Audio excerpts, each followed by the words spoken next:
दोस्तों नमस्कार। दोस्तों एनसीईआरटी श्रृंखला के अंतर्गत आज के वीडियो में आप पढ़ेंगे छठवीं कक्षा के विज्ञान का अध्याय 7 पौधों को जानिए। दोस्तों बाहर निकलकर आप अपने चारों ओर के पौधों का परीक्षण कीजिए। आप देखेंगे कि कुछ पौधे छोटे हैं, कुछ विशालकाय, जबकि कुछ धरती पर हरे धब्बों की तरह दिखाई देते हैं।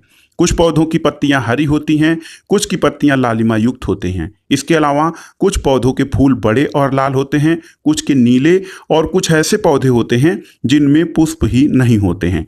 तो दोस्तों पौधों को देखकर आप इनके विभिन्न भागों को जानने का प्रयास कीजिए। ये देखिए यहाँ पे एक पौधा है, ये जमीन के अंदर जो इसका भाग है इसे जड़ कहते हैं, ये जो भाग है इसे तना कहते हैं, ये पत्ती है, और ये जो भाग है तने से जुड़ा हुआ इसको शाखाएं कहते हैं। इसके अलावा ये फूल वाला भाग है। दोस्तों आप शाक झाड़ी और वृक्ष का जो है ज्ञान कैसे प्राप्त करेंगे? तो शाक झाड़ी और वृक्ष को जानने के लिए पौधे के तने और शाखाओं को ध्यानपूर्वक देखना पड़ेगा आपको। कुछ ऐसे पौधे होते हैं जो आपसे कम लंबे होते हैं, कुछ की लंबाई आपके बराबर होती है और कुछ आपसे बहुत अधिक लंबे होते हैं। इसके अलावा आपको स्पर्श करके ये जानना पड़ेगा कि उन तनों का जो वो तने हैं वो कोमल हैं या कठोर हैं, और इसके अलावा इनको एक और मोड़ कर देखिए और वो टूटने न पाए, इससे आपको उनकी लोचशीलता का पता चलेगा। देखिए यहाँ पे एक सारणी दी गई है पौधों के संवर्ग के आधार पे। तो टमाटर, आम और नींबू। टमाटर आपसे छोटा है, इसका तना हरा होता है, ये कोमल भी होता है तना और मोटा नहीं होता है, इसके अलावा कठोर भी नहीं होता है। इसकी शाखाएं तने के ऊपर से निकलती हैं और पौधों के संवर्ग में देखा जाए तो ये शाक पौधे में आएगा। आम जो है वो आपसे बहुत बड़ा होता है, इसका तना कठोर होता है और शाखाएं इसकी तने के आधार और ऊपर दोनों से निकलती हैं और ये वृक्ष संवर्ग में आता है। नींबू आपसे थोड़ा लंबा होता है, इसका तना हरा होता है, कोमल तो नहीं कहा जा सकता है बहुत, इसके अलावा ये बहुत मोटा नहीं होता है और थोड़ा कठोर होता है। इसके अलावा तने के आधार से यहाँ पे शाखाएं निकलती हैं, तने के ऊपर से भी निकलती हैं और इसे झाड़ी वर्ग में रखा जाता है। इसके अलावा आपको ये भी जानना चाहिए कि शाखाएं जो हैं भूमि के पास तने के आधार से अथवा कुछ ऊंचाई पर निकलती हैं। इन लक्षणों के आधार पर दोस्तों आप सभी पौधों को 3 संवर्ग में विभाजित कर सकते हैं, शाक, झाड़ी और वृक्ष। तो हरे और कोमल तने वाले पौधों को शाक कहते हैं। देखिए शाक, झाड़ी और वृक्ष में जो वर्गीकरण आप करेंगे उसके आधार पर जो हरे और कोमल तने वाले पौधे होते हैं वे शाक कहलाते हैं। ये सामान्य रूप से छोटे होते हैं और अक्सर इनमें कई शाखाएं नहीं होती हैं। ये देखिए यहाँ पर ए जो चित्र है आपका, ये शाक, और बी ये झाड़ी और ये वृक्ष का चित्र। आप ऐसे सामान्य रूप से इसको समझ सकते हैं।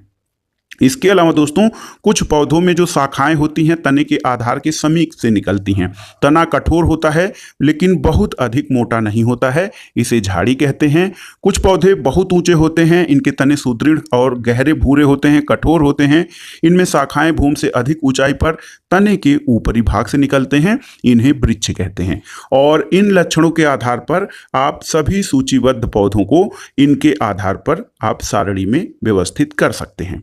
दोस्तों कमजोर तने वाले पौधे सीधे खड़े नहीं हो सकते हैं। जिन पौधों के तने कमजोर होते हैं या सुदृढ़ नहीं होते हैं वो पृथ्वी पर अपने आप सीधे नहीं खड़े हो सकते और भूमि पर फैल जाते हैं, इन्हें विसर्पी लता कहते हैं। जबकि कुछ पौधे आसपास के ढांचों की सहायता से ऊपर चढ़ जाते हैं, ऐसे पौधे आरोही कहलाते हैं। ये शाक और झाड़ी और पेड़ों से भिन्न होते हैं। संभव है कि आप अपने विद्यालय के अथवा घर पर कुछ पौधों की देखभाल करते होंगे। अपने घर और विद्यालय में पाए जाने वाले वृक्ष, झाड़ी और विसर्पी लता के 2-2 पौधों के नाम आपको जानना जरूरी है दोस्तों। अब आइए देखते हैं तना क्या है और इसकी विशेषताएं क्या होती हैं। तने की जानकारी के लिए आपको एक क्रियाकलाप करना है। एक गिलास, जल, लाल स्याही और साकी पौधा तथा एक ब्लेड आपके पास होना चाहिए। गिलास को 1/3 जल से भरकर जल में लाल स्याही की कुछ बूंदें डाल दें। शाक के तने को आधार से काटकर गिलास में रखें जैसा कि चित्र में दिखाया गया है। अगले दिन इन शाखाओं को देखिए। दोस्तों इस शाक के कुछ भाग लाल नजर आते हैं, यदि हाँ तो आप क्या बता सकते हैं कि लाल रंग यहाँ तक कैसे पहुंचा? आप तने को मोटाई में काटकर इसमें लाल रंग को देख सकते हैं। दोस्तों ये आपका प्रयोग था और इससे ये स्पष्ट होता है कि तने में जल ऊपर चढ़ता है और तने के खुले सिरे का विवर्धित दृश्य यहाँ पर दिखाई दिया है।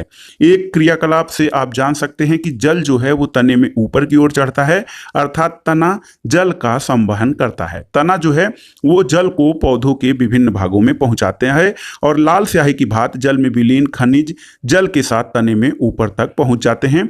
खनिज और लवण तने की पतली नलिकाओं द्वारा पत्तियों और पौधों के अन्य भाग में भी पहुंचते हैं। तो देखिए ये आपको तने के उदाहरण से आप जान गए कि किस प्रकार से जो जल है, खनिज लवण है और अन्य आवश्यक पदार्थ पौधों के विभिन्न भागों में पहुंचते हैं।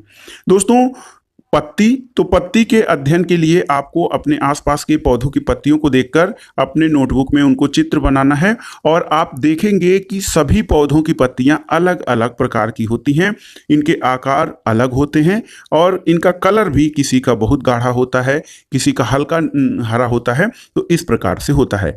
पत्ती का वह भाग जिसके द्वारा वह तने से जुड़ी होती है पर्णवृंत कहलाता है। दोस्तों यहाँ पे चित्र दिया गया है, ये पत्ती का वह भाग है जिसके द्वारा वो तने से जुड़ती है, इसको पर्णवृंत कहा जाता है और पत्ती के चपटे हरे भाग को फलक कहा जाता है। आप अपने आसपास के पौधों की पत्तियों को इन भागों की पहचान कर सकते हैं। दोस्तों क्रियाकलाप एक है पत्ती को देखने के लिए। एक पत्ती को सफ़ेद कागज अथवा अपनी कॉपी के पन्ने पर नीचे रखिए और एक स्थान पर दबाकर पकड़ कर रखें। पेंसिल को तिरछा पकड़िए और इसकी नोक से कागज के उस भाग को जिसके नीचे पत्ती है धीरे धीरे रगड़िए। आपको कुछ रेखाओं के साथ छाप दिखाई देती है। दोस्तों पत्ती की इन रेखीय संरचनाओं को सिरा कहते हैं और आपको पत्ती के मध्य भाग में एक मोटी सिरा दिखाई देगी, इसको मध्य सिरा कहते हैं और पत्तियों पर सिराओं द्वारा बनाए गए डिजाइन को सिरा विन्यास कहा जाता है। यदि यह डिजाइन मध्य सिरा के दोनों ओर जाल जैसा है तो यह सिरा विन्यास जालिका कहलाता है।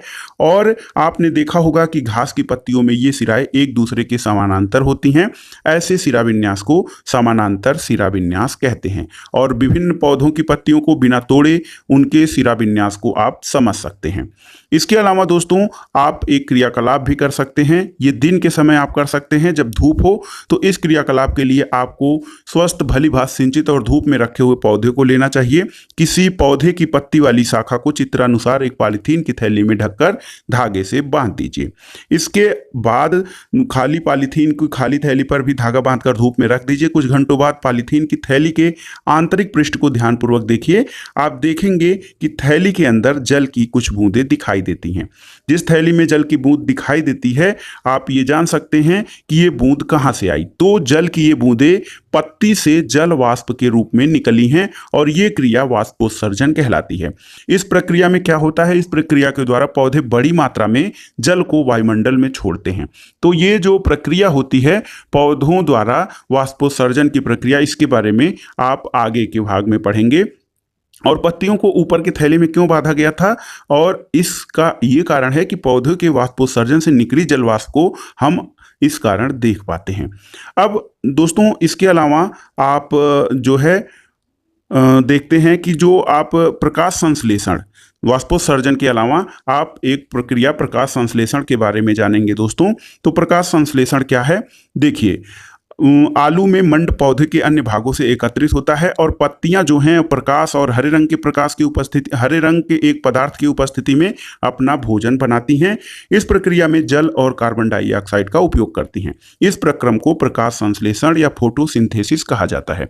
दोस्तों प्रकाश संश्लेषण प्रक्रिया क्या है, तो हरी पत्तियां यानी जिनमें क्लोरोफिल की उपस्थिति होती है, वो प्रकाश की उपस्थिति में जल और कार्बन डाइऑक्साइड की सहायता से अपना भोजन बनाती हैं, जिसको कि प्रकाश संश्लेषण कहा जाता है। और इस प्रक्रिया में ऑक्सीजन वायुमंडल में निष्कासित होती है और पत्तियों द्वारा संश्लेषित भोजन पौधे के विभिन्न भागों में मंड के रूप में संग्रहित हो जाता है। ये कैसे कहा जा सकता है कि पत्ती ने ही मंड का संश्लेषण किया है और पौधे के किसी अन्य भाग से वहां से नहीं पहुंचा है, ये जानने के लिए आप कुछ क्रियाविधि दोहरा सकते हैं। एक गमले में 2 दिन के लिए अंधेरे कमरे में एक पौधा रखना है। पौधे की एक पत्ती के आंशिक भाग को दोनों ओर से काले कागज से ढक देना है और अब पौधे को पूरे दिन के लिए सूर्य के प्रकाश में रख दीजिए। आंशिक रूप से काले जो कागज से ढकी पत्ती को तोड़कर इसमें मंड का परीक्षण कीजिए। आप देखेंगे कि पत्ती का वह भाग जो सूर्य के प्रकाश में था, जिसमें मंड उपस्थित है, लेकिन काले कागज से ढके भाग में नहीं। इसका अर्थ यह है कि पत्ती के प्रकाश की उपस्थिति में सूर्य जो है, पत्ती सूर्य के प्रकाश की उपस्थिति में मंड का संश्लेषण करती है। अब तना के बाद आइए देखते हैं जड़। तना और पत्ती के बाद जड़। तो दोस्तों जड़ जो है वो किसी भी पौधे का आधार होता है और पौधे का ये भाग मिट्टी के अंदर होता है। आप एक प्रयोग कर सकते हैं। बगीचे में किसी खरपतवार के एक जैसे दो पौधे सावधानी से उखाड़ना है। ध्यान रखें कि उनके जड़ों को कोई नुकसान न हो। खरपतवार के एक पौधे को गमले में मिट्टी लगाकर लगा दीजिए, दूसरे पौधों की जड़ों को काट दीजिए। अब इसे दूसरे गमले में लगा दीजिए। इसमें नियमित रूप से जल दीजिए। 1 सप्ताह बाद इनको देखिए। दोस्तों पौधों में नियमित रूप से जल दिया गया, लेकिन एक की जड़ नहीं थी, तो वो पौधा जो है वो चल नहीं पाएगा, यानी सूख जाएगा। जिस पौधे में जड़ है वो जल और मिट्टी से जो आवश्यक खनिज पदार्थ हैं उनको लेकर वो अपना वृद्धि और विकास करता रहेगा। दोस्तों इसके लिए एक क्रियाकलाप है। मक्का और चने के बीज, रुई, कटोरी और जल, 2 कटोरियां लीजिए। इसमें भीगी हुई रुई रखिए। एक कटोरी में चने के 3-4 बीज और दूसरी में मक्का के दाने रखिए। जल डालकर रुई को हमेशा नम रखिए जब तक कि बीज अंकुरित होकर नवोद्भिद नहीं बन जाएं। 1 सप्ताह बाद उन्हें खींचकर रुई से बाहर निकालने का प्रयास कीजिए। नवोद्भिद सरलता से रुई से बाहर खींच आता है और हमने देखा कि पौधों को भूमि से खींचकर आसानी से नहीं निकाल पाते, इन्हें मिट्टी से खोद कर निकालना पड़ता है। जड़ें जो होती हैं इनका कार्य क्या है? तो जड़ों का कार्य जो होता है वो एक तो मिट्टी से आवश्यक खनिज पदार्थ और जल को पौधे के विभिन्न भागों में पहुंचाती हैं, और दूसरी चीज ये कि जड़ें पौधों को मिट्टी में मजबूती से जमाए या जकड़े रहती हैं। इससे मिट्टी में पौधे का स्थिरक कहा जाता है। तने और पत्तियां विभिन्न प्रकार की होती हैं, जड़ों में भी विभिन्नता दिखाई देती है। दोस्तों सभी जड़ें एक समान नहीं होती हैं। चने और मक्का की जड़ें भी एक समान नहीं होती हैं और जड़ें 2 प्रकार की होती हैं। जड़ों के कुछ अन्य प्रकार भी होते हैं। देखिए यहाँ पर ये किस चीज़ की जड़ें आपको दिखाई गई हैं। ये चना की जड़ है और ये मक्का की जड़ है। दोस्तों जड़ को जानने के लिए आपको कुछ पौधों को उखाड़कर उनका परीक्षण करना पड़ेगा। जिन पौधों की जड़ें, देखिए पौधों की जड़ों को आपको देखने के लिए यहाँ पर 1 और 2 चित्र दिए गए हैं। जिन पौधों की जड़ें जो है चित्र 1 की तरह, इस चित्र की तरह है, उसको मूसला जड़ कहते हैं और छोटी जड़ों को पार्श्व जड़ कहते हैं। जिन पौधों की जड़ें कोई मुख्य जड़ नहीं होती है, सभी जड़ें एक समान दिखाई देती हैं, इन्हें झकड़ा जड़ अथवा रेशेदार जड़ कहा जाता है। तो दोस्तों ये जो मूसला जड़ है इसमें छोटी छोटी जड़ें होती हैं। मूसला जड़ के अलावा उसको पार्श्व जड़ कहते हैं। और झकड़ा जड़ या रेशेदार जड़ में कोई भी एक मूल जड़ नहीं होती है, जबकि सभी जड़ें एक प्रकार से होती हैं। दोस्तों रेशेदार जड़ वाले पौधों को और आप मूसला जड़ वाले पौधों को आप अलग से इसको अध्ययन कर सकते हैं। दोस्तों पौधों की पत्ती के सिरा विन्यास और जड़ के प्रकार में एक रोचक संबंध है। क्या सभी पौधे जिनका आप अध्ययन कर चुके हैं उनकी पत्तियों का सिरा विन्यास और जड़ के प्रकार को भर सकते हैं? इसको आपको देखना है। जड़ें मिट्टी से जल का अवशोषण करती हैं। तना जल और खनिज को पत्ती और पौधों के अन्य भाग तक पहुंचाती हैं। जड़ों का कार्य क्या है? जो जड़ें होती हैं वो मिट्टी से जल का अवशोषण करती हैं। तना जल और खनिज को पत्ती और पौधे के अन्य भाग तक पहुंचाता है। पत्तियां भोजन संश्लेषित करती हैं और ये भोजन तने से होकर पौधे के विभिन्न भागों में संग्रहित होता है। इस प्रकार की कुछ जड़ें जैसे गाजर, मूली, शकरकंद, शलजम और टैपियोका आदि को हम खाते हैं। हम पौधों के अन्य भागों को भी खाते हैं जहां पर भोजन एकत्र होता है। तो यहाँ से एक प्रश्न आप समझ सकते हैं कि कुछ जड़ों को हम खाते हैं। देखिए आपसे ये प्रश्न पूछा जाएगा कि निम्नलिखित में से कौन सी जड़ें होती हैं? तो जड़ें देखिए गाजर, मूली, शकरकंद, शलजम और टैपियोका, ये सभी जड़ होते हैं जिनको हम अपने भोजन के रूप में प्रयोग करते हैं। देखिए दोस्तों जो तना होता है ये 2 तरफा मार्ग की तरह होता है, क्योंकि तने से कुछ पदार्थ ऊपर की ओर जाते हैं और कुछ पदार्थ नीचे की ओर आते हैं। तो तने का जो कार्य होता है वो द्विमार्गी होता है। अब आइए पुष्प के बारे में या फूलों के बारे में अध्ययन करते हैं।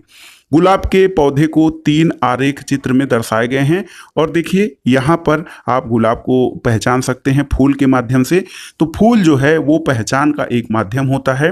रंग बिरंगे पुष्प होते हैं, घास, गेहूं, मक्का, आम अथवा जो है अमरूद के फूल भी देखे होंगे। दोस्तों एक क्रियाकलाप करना है आपको। एक पुष्पकलिका और कुछ पौधों के 2 पुष्प, धतूरा, गुड़हल, गुलाब, सरसों, बैगन, भिंडी, गुलमोहर, एक ब्लेड, स्लाइड अथवा कागज, आवर्धक लेंस और जल लेना है। खिले हुए पुष्प का भाग कौन सा है? यह पुष्प की पंखुड़ियां हैं। तो दोस्तों देखिए यहाँ पर पंखुड़ियां हैं और ये जो खिला हुआ पुष्प है इसमें पंखुड़ियां हैं और विभिन्न पुष्पों की पंखुड़ियां अलग अलग रंगों की हो सकती हैं। ये पंखुड़ियाँ, कलियाँ या पंखुड़ियाँ कहाँ बंद थीं? तो कली के प्रमुख भाग हैं। दोस्तों कली जो होता है छोटी पत्ती की भांति दिखाई देता है, इसे बाह्यदल कहते हैं। और पुष्प के बाह्यदल और पंखुड़ियों का भली भांति अवलोकन कीजिए। दोस्तों आप जब पुष्प का अवलोकन करेंगे तो इस चित्र के माध्यम से पुष्प का नाम क्या है, पंखुड़ियों के रंग और उनकी संख्या क्या है, बाह्यदलों की संख्या और रंग क्या है, पंखुड़ियाँ जुड़ी हैं अथवा स्वतंत्र हैं। इसके अलावा पुंकेसर स्वतंत्र अथवा पंखुड़ी से जुड़े हुए हैं तथा स्त्री केसर उपस्थित है या नहीं है, आप इनको एक अपने परीक्षण के माध्यम से जान सकते हैं। पुष्प के आंतरिक भाग को कब आप देख सकेंगे? जब पंखुड़ी जुड़ी हो अथवा जब वे स्वतंत्र हो। उदाहरण के लिए धतूरे और अन्य घंटाकार पुष्प की पंखुड़ियों को लंबाई में काटकर आप पुष्प के आंतरिक भाग को स्पष्टता से देख सकते हैं। दोस्तों ध्यानपूर्वक जब आप 7.23 ये पुंकेसर का भाग है, आप जब इस चित्र को देखेंगे तो विभिन्न पुष्पों में पाए जाने वाले विविध प्रकार के पुंकेसर दिखाए गए हैं।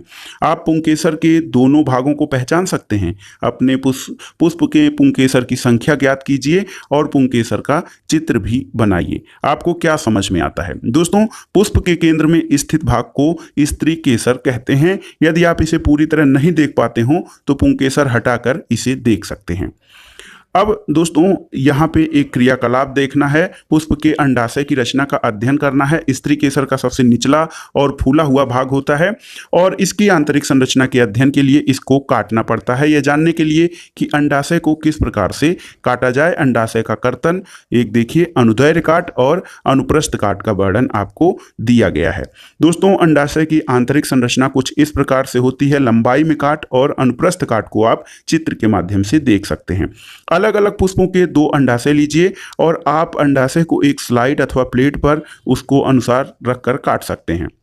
आवर्धक लेंस की सहायता से जब आप अंडाशय की आंतरिक संरचना को देखेंगे कि आप पाएंगे अंडाशय में छोटी छोटी गोल संरचनाएं होती हैं जिनको कि बीजांड कहते हैं। और इसके अलावा कुछ और फूलों का अध्ययन करके आप जो पाएंगे तो उसमें सभी फूलों में बाह्यदल, पुंखुड़ी, पुंकेसर और स्त्री केसर नहीं पाए जाते हैं। कुछ फूल ऐसे भी होते हैं जिनमें पुष्पांगों में से कोई भाग नहीं पाया जाता है। दोस्तों ये कुल मिलाकर आपने पुष्प के बारे में देखा। तो पौधों को जानने के क्रम में आपने तना, जड़ और पुष्प तथा पत्तियों का अध्ययन किया। अब आप इस बात से सहमत हो सकते हैं कि सभी पुष्पों की संरचना एक जैसी नहीं होती है। कुछ पुष्पों में बाह्यदल, पंखुड़ी, पुंकेसर और स्त्री केसर की संख्या में अंतर हो सकता है और कुछ फूलों में इनमें से कुछ भाग अनुपस्थित भी हो सकते हैं। तो ये अध्याय था, इसमें आपने पत्ती, तना और जड़ के लक्षण, कुछ कार्य और विशेषताओं के बारे में पढ़ा और हमने विभिन्न पुष्पों की संरचना के बारे में भी अध्ययन किया। आगे इससे संबंधित और जो जानकारी है वो आगे के अध्याय और आगे के कक्षाओं में आप पढ़ेंगे। इस अध्याय का सारांश ये था दोस्तों कि सामान्य रूप से पौधों का वर्गीकरण उनकी ऊंचाई, तने और शाखाओं के आधार पर शाक, झाड़ी और वृक्ष 3 रूपों में किया जाता है। तने पर पत्तियां, पुष्प तथा फल होते हैं। सामान्यतः पत्ती में पर्णवृंत और फलक होते हैं और इसके अलावा पत्ती में सिराओं का प्रतिरूप सिराविन्यास कहलाता है। यह जालिका रूपी अथवा समानांतर हो सकता है। इसके अलावा जो पत्तियां होती हैं ये वाष्पोत्सर्जन क्रिया करती हैं और जलवाष्प को वायु में निष्कासित करती हैं। हरी पत्तियां सूर्य के प्रकाश की उपस्थिति में वायु और जल से प्रकाश संश्लेषण क्रिया के द्वारा जो है अपने भोजन का निर्माण करती हैं, जिसको कि प्रकाश संश्लेषण कहा जाता है। जड़ें मिट्टी से जल और खनिज पदार्थों का अवशोषण करती हैं और पौधों को मिट्टी में दृढ़ता से जमाए रखती हैं। जड़ें मुख्य रूप से 2 प्रकार की होती हैं, मूसला जड़ और रेशेदार या झकड़ा जड़। जालिका रूपी सिरा विन्यास युक्त पत्तियों वाले पौधों की जड़ें मूसला होती हैं, जबकि समानांतर सिरा विन्यास युक्त पत्तियों वाले पौधों की जड़ें रेशेदार होती हैं। महत्वपूर्ण प्रश्न है, जालिका रूपी सिरा विन्यास जिन पत्तियों का होता है उनकी जड़ें मूसला जड़ होती हैं, जैसे आम की हो गई, नीम की हो गई, जबकि समानांतर सिरा विन्यास युक्त पौधे वाले जड़ों के पत्ते रेशेदार होते हैं। तने द्वारा जड़ों से पत्तियों और दूसरे भागों को जल और पत्तियों से भोजन पौधों के अन्य भागों तक पहुंचाया जाता है। इसके अलावा पुष्प के जो विभिन्न भाग हैं वो बाह्यदल, पुंखड़ी, पुंकेसर और स्त्री केसर। तो आपने ये पढ़ा 6वीं कक्षा के विज्ञान का अध्याय 7। वीडियो आपको कैसा लगा हमें कमेंट बॉक्स में जरूर बताइएगा। वीडियो देखने के लिए धन्यवाद दोस्तों, नमस्कार।